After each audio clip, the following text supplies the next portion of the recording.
On an early Saturday morning in May, it is quiet in Lincoln County, Kentucky.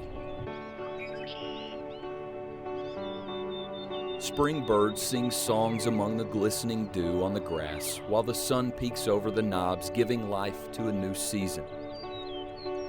On Derby Day in the bluegrass, the serenity here is alone in stillness. 104 miles away, the opposite could be said for that bustling place on Central Avenue in Louisville. Bourbon whiskey and smoke from fine cigars fill the grandstands with an aroma only found in these hallowed grounds. The crowds, the atmosphere, the horses, the noise, it is loud. But today, that quiet field in Lincoln County shares a deafening tone with Churchill Downs. One with noise, the other with history. We know where it all began. To understand this, you must begin with the story of William Whitley. Whitley County, Whitley City, and Williamsburg, Kentucky are all named after him. It is best told by two women, two friends who carry on his legacy. Everything he needed was right here. It's a story that begins in this field and ends in Louisville.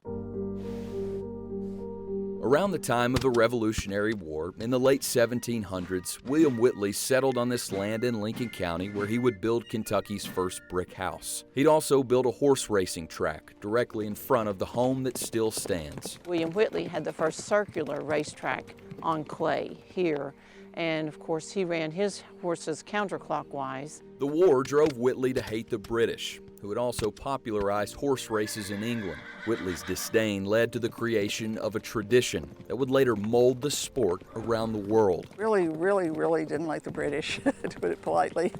And so he raced his horses opposite of the British. He went counterclockwise on dirt instead of clockwise on grass. This knob in the center of a field in Kentucky is where it all began. The racetrack was around the bottom of the hill, and the spectators stood on the top so they could watch the whole race. A half-mile track around the knob would soon draw Americans from everywhere. They probably dressed very well at that time because it was a party, and it was also a social event. Social event, a big gathering where you dress fancy and eat and watch horse races. That sounds a lot like the Kentucky Derby. It does.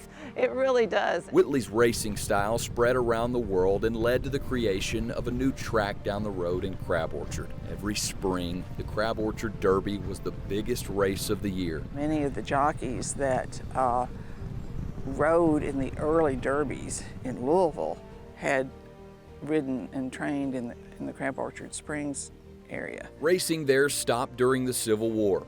But Colonel Jack Chin, who owned 1883 Derby winner Leonidas, stated, when the South lost the Civil War, it wouldn't be far-fetched to say that it lost the Derby to Louisville.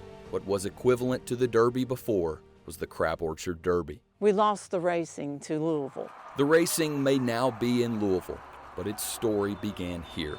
Whitley died in 1813, but his racing remains on the biggest stage. I think he would be amazed at the crowd that they have at Churchill Downs and the excitement that's around it. I think he would be amazed, but I also think he would be very proud. I often wonder what William Whitley would think if he could walk past 1 Central Avenue today. I imagine his feelings would be that of another Kentuckian, me, a boy from Lincoln County, proud of 2 places to call ours, rooted in history and honored in tradition. With photojournalist Stuart Hammer, Dalton Godbey, WDRB News.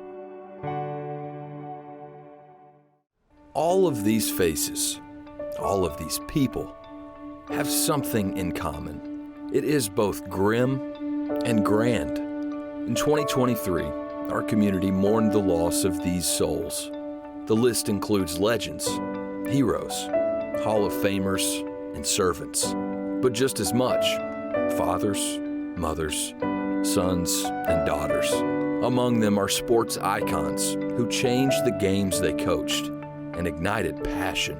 Champions like Coach Crum, Louisville, national champions, 1980. And Coach Knight, remembered for their impact, the good, the bad, and the ugly. Bobby Knight just through his chair. There were entertainers and celebrities who frequented our frequencies, brought us the news. Good evening and welcome to the Friday, July 15th edition of TV as it used to be.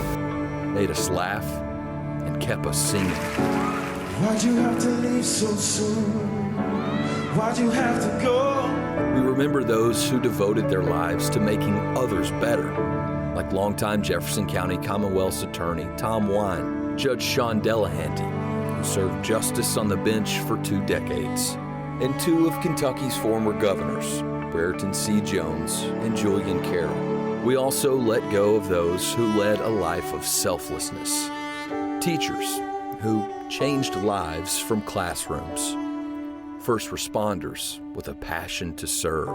There are many more unsung heroes, family members, and loved ones who left our earth what seemed like far too soon. We mourned the loss of more than 150 people who lost their lives to violence in Louisville this year, including the 5 victims killed in the Old National Bank shooting in April.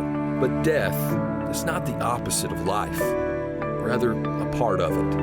As we say our final goodbye to the ones who passed, we remember what they passed on. The greatest commonality among them is not death, but their reminder that even though life ends, love does not.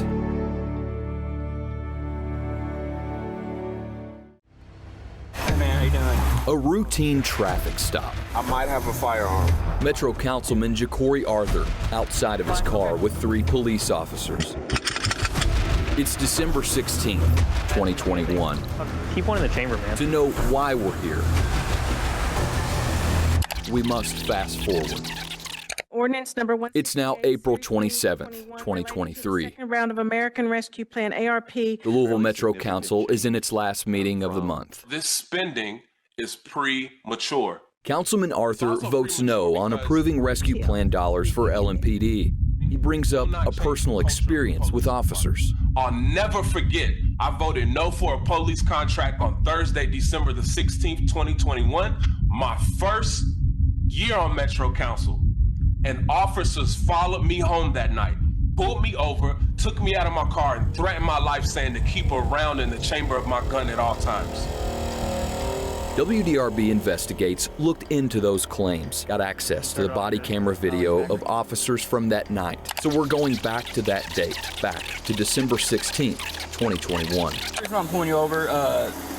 In my systems, it's showing that your tags are expired in 2020. This is the incident Arthur recalled in the April meeting. This is the traffic stop. This is the raw video. Do you have any weapons or drugs in the car I need to know about? I might have a firearm. You might have a firearm. Yeah, I don't know if I left it in my car or not. Where would it be at? It would be under my seat. Okay. You want to check it? Can we get out so you can check? Yeah, we'll hop out here. The comments in the meeting. Took me out of my car and threatened my life, saying to keep a round in the chamber of my gun at all times. Did not paint a picture of what might be perceived as a friendly interaction with police. Is that your kiddo? Excuse me? On your wallpaper? Is that your kiddo? Yeah, my kid. So we asked the councilman to explain.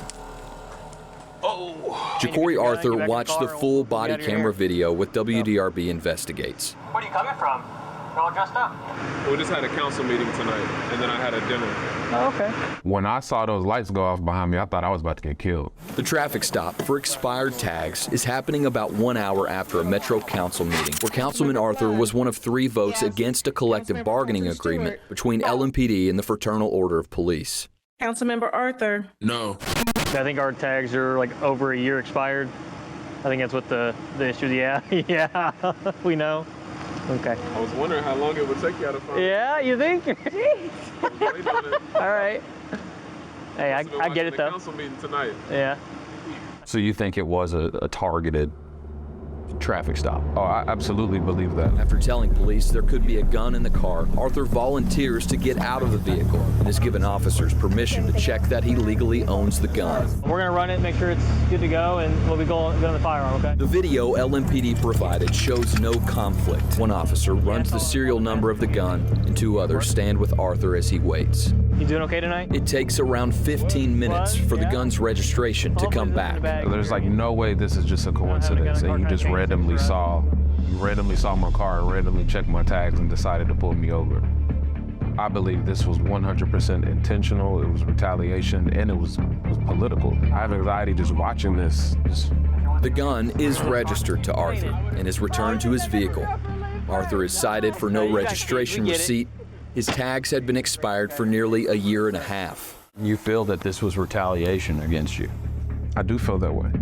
Maybe if this footage was correct and it happened the next day on Friday, December the 17th, maybe I would feel less like this. And just before the police part ways, an officer offers advice to the gun-carrying councilman. Secondly, if you're gonna have one, keep one in the chamber, man. Like I noticed when I took the magazine out, there was nothing in there. Keep one in there.